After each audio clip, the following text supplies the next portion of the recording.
حضرت سمرہ بن جندب رضی اللہ عنہ فرماتے ہیں کہ رسول اللہ صلی اللہ علیہ وسلم اکثر اپنے صحابہ سے پوچھا کرتے تھے کہ کیا تم میں سے کوئی کسی نے خواب دیکھا ہے؟ جب کوئی صحابی خواب دیکھتا تو وہ آپ صلی اللہ علیہ وسلم اس سے خواب پوچھ کر اس کے مطابق تعبیر ارشاد فرماتے۔ ایک دن صبح کے وقت آپ صلی اللہ علیہ وسلم نے ارشاد فرمایا، آج میں نے ایک خواب دیکھا ہے کہ دو فرشتے میرے پاس آئے اور مجھے اٹھا کر کہا کہ ہمارے ساتھ چلیے۔ میں ان کے ساتھ چل پڑا۔ ایک شخص پر ہمارا گزر ہوا جو لیٹا ہوا ہے اور دوسرا اس کے پاس پتھر اٹھائے ہوئے کھڑا ہے، اور وہ لیٹے ہوئے شخص کے سر پر زور سے پتھر مارتا ہے، جس کی وجہ سے اس کا سر کچل جاتا ہے اور پتھر لڑک کر دوسری طرف چلا جاتا ہے۔ یہ جا کر پتھر اٹھا کر دوبارہ لاتا ہے اور اس کے واپس آنے سے پہلے اس کا سر بالکل صحیح پہلے جیسا ہو جاتا ہے۔ پھر یہ اسی طریقے سے دوبارہ پتھر مارتا ہے اور وہی کچھ ہوتا ہے جو پہلے ہوا تھا۔ میں نے ان دونوں سے تعجب سے کہا، سبحان اللہ، یہ دونوں شخص کون ہیں اور یہ کیا معاملہ ہو رہا ہے؟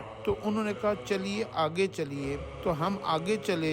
ہمارا گزر ایک دوسرے شخص کے اوپر ہوا جو چت لیٹا ہوا تھا، الٹا لیٹا ہوا تھا، اور ایک شخص اس کے پاس لوہے کی کیلوں کا نکالنے والا ایک آلہ لیے کھڑا تھا، جو لیٹے ہوئے شخص کے چہرے کے ایک جانب آ کر اس کا جبڑا، نتھیا یعنی جو ناک کے نتھنے ہوتے ہیں، اور آنکھ کی گدی تک چیرتا چلا جاتا اس لوہے کی تاروں سے اور وہ کیلوں سے۔ پھر دوسری جانب بھی اسی طرح کرتا۔ ابھی یہ دوسری جانب سے فارغ نہیں ہوتا تھا کہ پہلی جانب کا حصہ ٹھیک ہو جاتا، اور وہ اسی طریقے سے اس کے ناک کے نتنوں کو اور جبڑوں کو اور اس کی آنکھوں کو دوبارہ چیر دیتا۔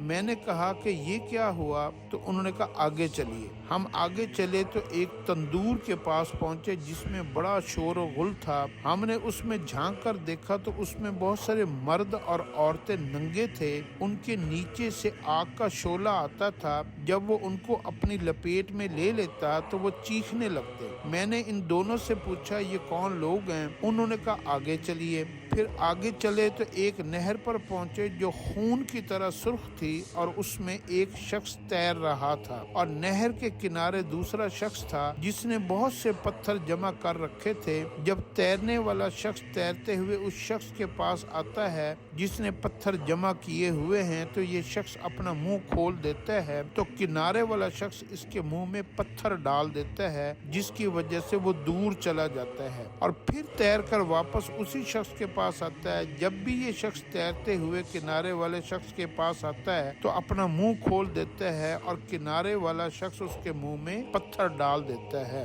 میں نے ان دونوں سے پوچھا، یہ دونوں شخص کون ہیں؟ تو انہوں نے کہا، آگے چلیے۔ پھر ہم آگے چلے تو جتنے بدصورت آدمی تم نے دیکھے ہوں گے ان سب سے زیادہ بدصورت آدمی کے پاس سے ہم گزرے۔ اس کے پاس آگ جل رہی تھی جس کو وہ بھڑکا رہا تھا اور اس کے چاروں طرف دوڑ رہا تھا۔ میں نے ان سے پوچھا، یہ شخص کون ہے؟ انہوں نے کہا، آگے چلیے۔ پھر ہم ایک ایسے باغ میں پہنچے جو ہرا بھرا تھا اور اس میں موسم بہار کے تمام پھول تھے۔ اس باغ کے درمیان ایک بہت سے لمبے صاحب نظر آئے۔ ان کے بہت زیادہ لمبے ہونے کی وجہ سے میرے لیے ان کے سر کو دیکھنا مشکل تھا۔ ان کے چاروں طرف بہت سارے بچے تھے۔ اتنے زیادہ بچے میں نے کبھی نہیں دیکھے۔ میں نے پوچھا، یہ کون ہے اور یہ بچے کون ہیں؟ تو انہوں نے مجھ سے کہا، آگے چلیے۔ پھر ہم چلے اور ایک بڑے باغ میں پہنچے۔ میں نے اتنا بڑا اور خوبصورت باغ کبھی نہیں دیکھا۔ انہوں نے مجھ سے کہا کہ اس کے اوپر چڑھیے۔